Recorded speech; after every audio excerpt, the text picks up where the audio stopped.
todos os desafios que foi enfrentado pelos educadores para conseguir alfabetizar 300 pessoas em apenas 45 dias. É como o entrevistado passou ali, ele falou que se o Brasil, se esse método, na época, não tivesse sido interrompido, pura e simplesmente com a intenção de deixar o povo burro, o nosso país hoje teria uma consciência totalmente diferente e muito mais adiantada do que realmente é os direitos de cada cidadão e de cada um de nós. O pessoal vai só dar uma finalizada aqui para a gente poder ir embora. Bom, concluindo o que ele está falando, Paulo Freire, ele educava para quê? Para a comunidade. Hoje em dia que a gente tem. Paulo Freire colocou o primeiro, né?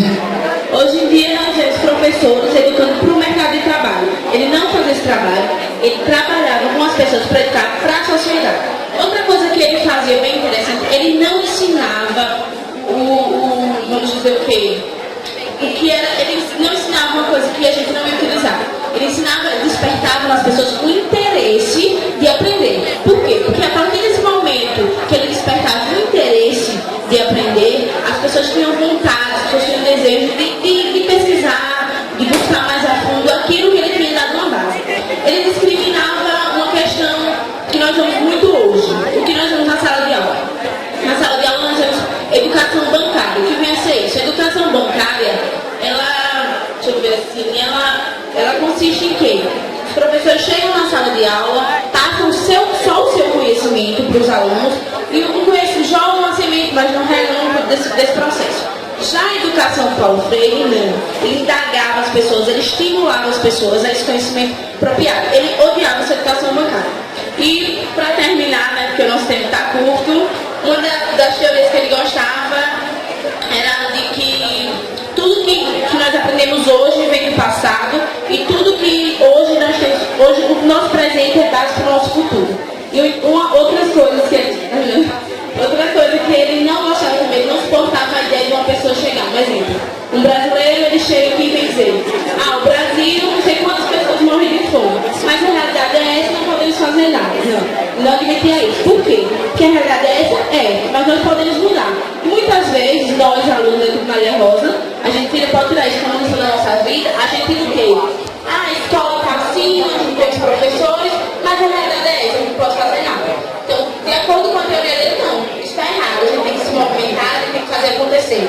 Independente se a escola está apropriada ou não para nós alunos, a gente tem que fazer acontecer.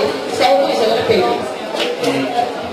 Complementando com essa compreensão dela, podemos observar que a metodologia do ensino ele é diferenciada entre os professores.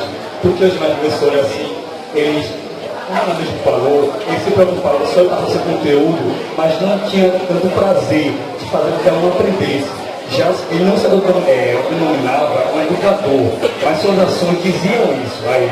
Porque ele se preocupava não só em passar o conhecimento que ele tinha, mas também em aprender e preparar todo o aluno para a sociedade, para o modo de vida. Ele, por exemplo, os professores dos demais se dedicam a ensinar frases das regras dizer uma regra básica, que era como, por exemplo, fulano tal caiu. Já que não, eles se preocupavam mais em pegar as palavras de cotidiano de cada pessoa e trabalhava sobre elas.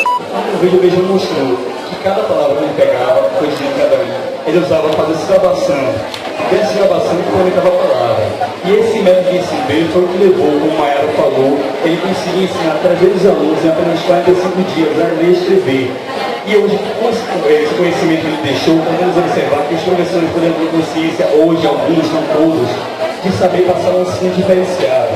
E hoje, muitos professores, dentro de uma sala de aula, simplesmente pegam uma postura, começam a escrever e acham que estão passando um bom ensinamento. Por quê? Porque a educação, para ele, era uma política. Por que uma política? Não político partidário, não levando para esse lado. Lá na questão política, na questão de quê? Você chega na sala, você abre um livro e diz assim: vamos ler isso. Ele está chamando, ele está indagando o aluno a ter conhecimento. E a partir do momento que você decide ler ou não, fazer ou não, aprender ou não, isso está se tornando um ato democrático, que é um ato político. Então, por isso, por esse motivo, que a educação observa que esse modo dele seria um modo instigante de ver ou de se desenvolver, mas não seja o ideal para o dia de hoje, porque muitos alunos precisam de um diferencial no modo de ensino para todos. Essa foi a reflexão que podemos deixar sobre Paulo Freire.